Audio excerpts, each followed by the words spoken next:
ToyTractorTimes.com is at the 2016 National Farm Toy Show in Dyersville, Iowa, and we're taking a look at the displays in the display contest. We're with Dan Maier of Stanley, North Dakota, and he has brought out some good-looking field scenes and silage bunker. Dan, thank you for bringing this display out to the show this year, and what can you tell us about what you've got here? Well, we'll start back over here at this field over here. It's kind of where it all started, and a lot of you have probably already seen this field if you watch these videos. I had this in St. Louis last February. It all started, as you might know, Chris Delva had done an alfalfa field with the actual stubble rows. He used a string line, and after seeing that, I really wanted to do the same thing, but I wasn't really too interested in doing it by string line. And after some brainstorming, we had come up with a new way of doing it, and that's using a jig, which I'll show you here. And that's the jig once again. This is like a second or third rendition of one. And since then, we've revamped to something like this even. So it has evolved a little bit, and like I said, this is the same display you've seen in St. Louis. There isn't really much changes. And what I just like is that, it's just, you can see like where the drill has been in the field. It curves around the rock pile, different colors where they've just picked up this was oats, right? Yep, this would be like an oatlage scene, but it would be close to alfalfa too. That's kind of what I was going for, was oatlage, but they would have cut it down and it might have laid a day, and you can kind of see where that original windrow was laying.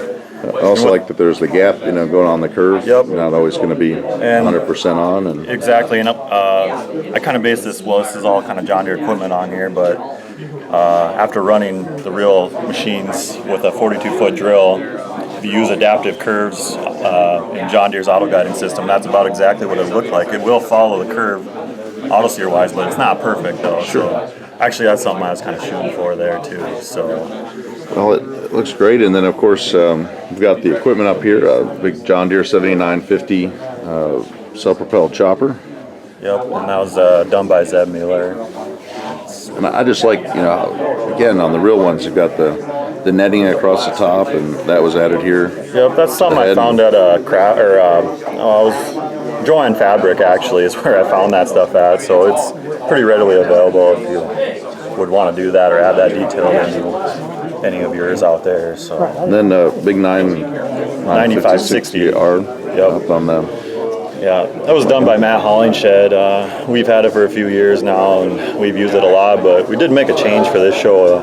I was able to get some 3D printed rims and put some different tires on it, and definitely gives it a new look. Yeah, it gives it a kind of aggressive look and beefy look, and absolutely. We've got the Boss silage wagon up here and triaxle. And yep, those forage wagons were done by Eric Peterson. I was once again fortunate to have him loan me these for this display. And how do you? What I really like is the way the silage is piled up and it's kind of been shooting out there.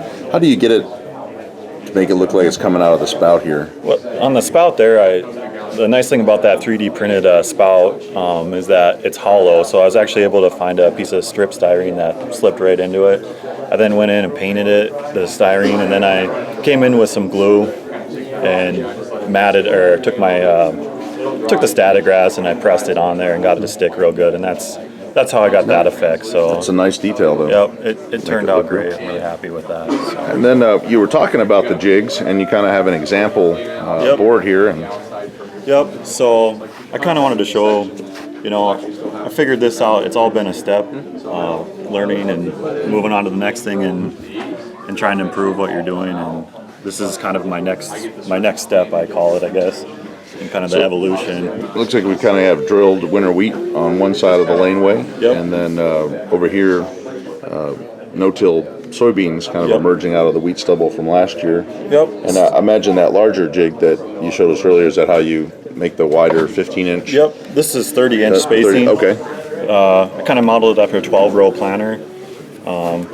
So here, the trick with this was coming in, and the first thing I did was put down the wheat stubble from would have been last year, and that's a pretty good representation of the color and everything. Yeah, you give it that kind of, it was yellow, but it's mildewed and broken down. And Yep, definitely. So once that was done, I came back in and I used this new jig with this spacing and went in and pressed my new rows in. And I went a little more aggressive. You can't see it probably in the video, but the furrows are they're pretty deep. They're probably deeper than they really would be in real life, but to be able to see my rows in the old stubble, I had to do that. So after I got my first mark with the jig, I came back in with a really small file and followed my line back because I didn't follow the original rows of the wheat stubble. I didn't want it to look like you followed the exact same path. Right. So to knock out the old stubble, the wheat stubble, I had to come in with a file, and then it kind of raised some dirt up too from the base of the display. So to get it that look that it is, and this is my first time doing this, and I'm pretty happy with how it turned out. There's definitely room for improvement, but when you showed some pictures of this board on Model Farm Monday on Toy Tractor Tom's Toy Talk, and outside, it almost looked real with the blue sky coming up this hill. It's just great detail that's coming in its displays. Yeah, it's been fun. I've really enjoyed doing these field scenes, and I'm looking forward to trying to come up with new stuff, and we'll see where it takes us. It's been fun. We kind of got the feed yard over here on this board, silage pile underway, and all the different additives that are put in the mixer. Yep, and this display is actually completely revamped from St. Louis. I took the foam off and started completely over. I wasn't completely happy with it at St. Louis, so I decided for Dyersville and to change it up a little bit, I would do this. So I had 2 piles in St. Louis. I decided to just go with one bigger pile. I don't really have a big storyline on this farm. I just kind of kept it generic as a Midwest type scene you would see. Probably a beef farm that feeds 1,000 head, maybe more. Been just judging by the pile size.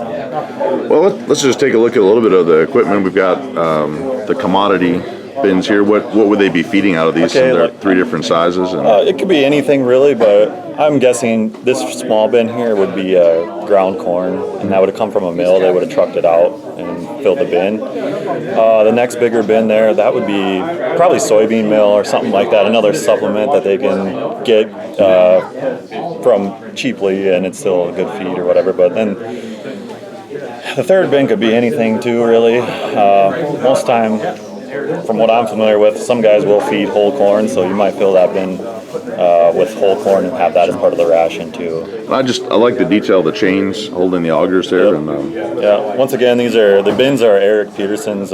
He's, like I said, I'm pretty grateful that he could borrow me and all this stuff to really bring this display together. I didn't have to do a lot on the equipment. It was really convenient, and I appreciate it a lot. So. And look at the equipment. You've got Hey, Jason.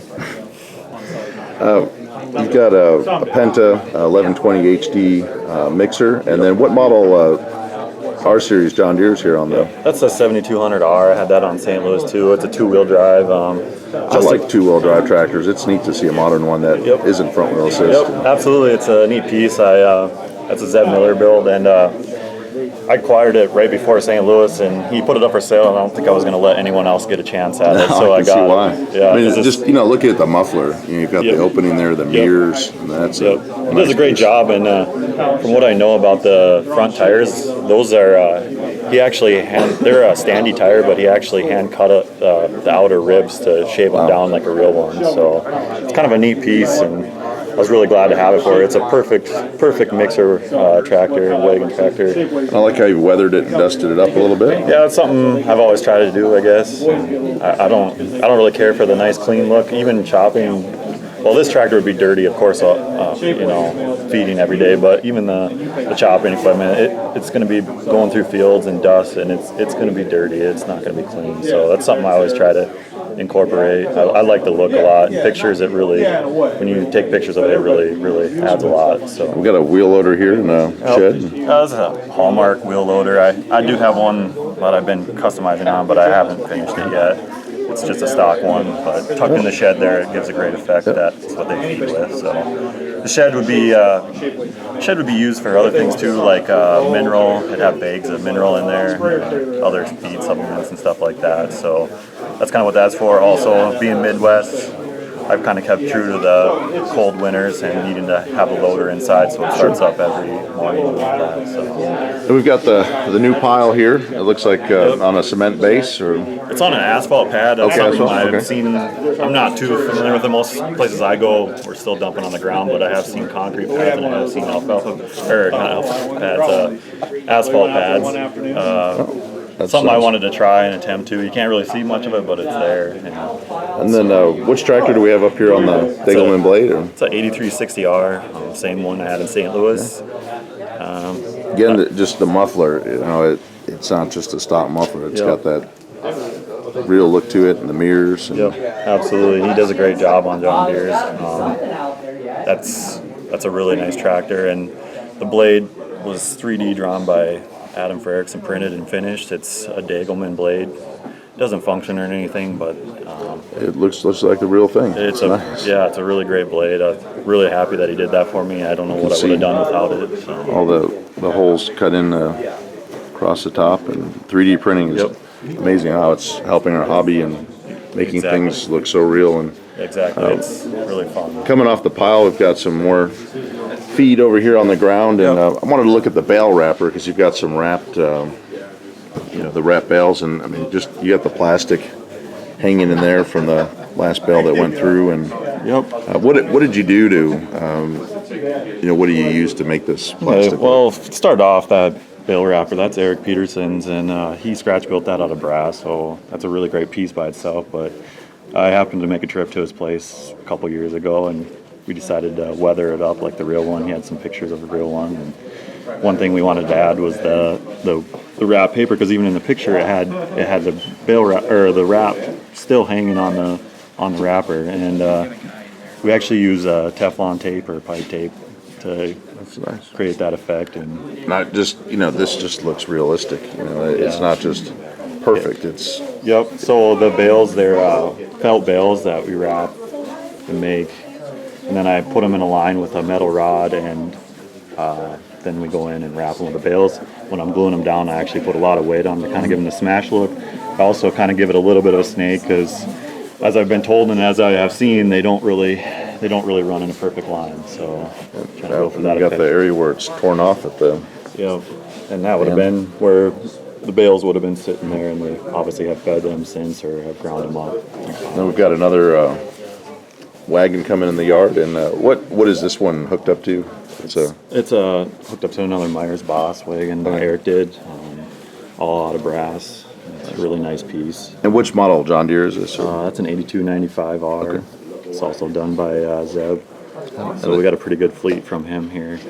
Oh, just the tires, the dust, they look just like the real thing. Yeah, I'm pretty happy with that. Dan, thank you for sharing these displays, bringing it out to St. Louis, updating it, and bringing it here to the big show in Dyersville. And Absolutely. we look forward to seeing what you dream up next. And Yep. thanks for being a part of the Toy Tractor Times and Toy Talk and sharing these tips. And we look forward to seeing how other people might incorporate them. I'd just like to thank Adam, Frericks, Chris Delva. They've all been a big part of this. Adam's dad was a big part of discovering or doing some work to those jigs for me. He came up with a good idea, and I want to thank back home. I want to thank Randy Nichols, because he let me use his farm shop to build that original field scene. So I really appreciate that. And that was in the middle of winter when it's 20 below in North Dakota. So I really appreciated that. Absolutely. Yep, And I wanted to show that here in the room. That Adam, you mentioned Adam Frericks and Chris Delva, you guys are all set up together, and people are really enjoying seeing these great displays out at the show. It's really fun, and it's a great way to come up with new ideas and try and progress and make things better. So it's a lot of fun, and I really appreciate everyone's help on this. Well, thank you very much, and we'll look forward to seeing what comes next. Absolutely.